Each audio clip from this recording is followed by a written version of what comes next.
रोहनवाडी येथील डॉक्टर सुभाषराव ढाकणे विधी महाविद्यालयाची शैक्षणिक भेट खुले जिल्हा कारागृह पैठण येथे आयोजित करण्यात आली होती। जेल व्हिजिटमध्ये कायदा शाखेच्या विद्यार्थ्यांनी कैद्यांसाठी असलेल्या सुधार व पुनर्वसन प्रकल्पाला भेट दिली। महाराष्ट्र कारागृह व सुधार सेवा विभागाचे उपाधीक्षक श्री बाळराजेंद्र निमगडे यांनी कैद्यांमार्फत राबविण्यात येणाऱ्या विविध सामाजिक व कृषी संबंधित उपक्रमांविषयी माहिती दिली।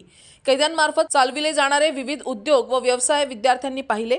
सामाजिक बांधिलकीच्या माध्यमातून कैद्यांचे पुनर्वसन व वर्तवणुकीत बदल करण्याचा प्रयत्न येथे कसा केला जातो याचा अभ्यास व निरीक्षण विद्यार्थ्यांनी प्रत्यक्ष केले। खुले कारागृह 1000 एकर जागेत विस्तीर्ण असून कैद्यांचे येथे मुक्त वास्तव्य आहे। खुल्या कारागृहात 670 कैद्यांची क्षमता असून सध्या 350 कैदी आहेत। ज्या कैद्यांनी सामान्य कारागृहात 5 वर्ष शिक्षा भोगलेली आहे त्यांना खुल्या कारागृहात ठेवले जाते, असे बाळराजेंद्र निमगडे यांनी सांगितले।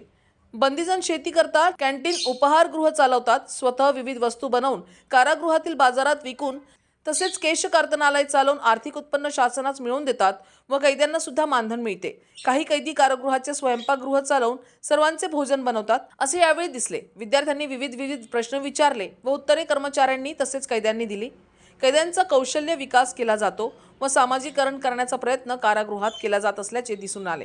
मूल्य शिक्षणाचे महत्त्व विद्यार्थ्यांना समजले। न्यायाधीन बंदी व शिक्षाधीन बंदी येथे आढळले। कारागृह सुसज्ज व आधुनिक असल्याचे निदर्शनास आले।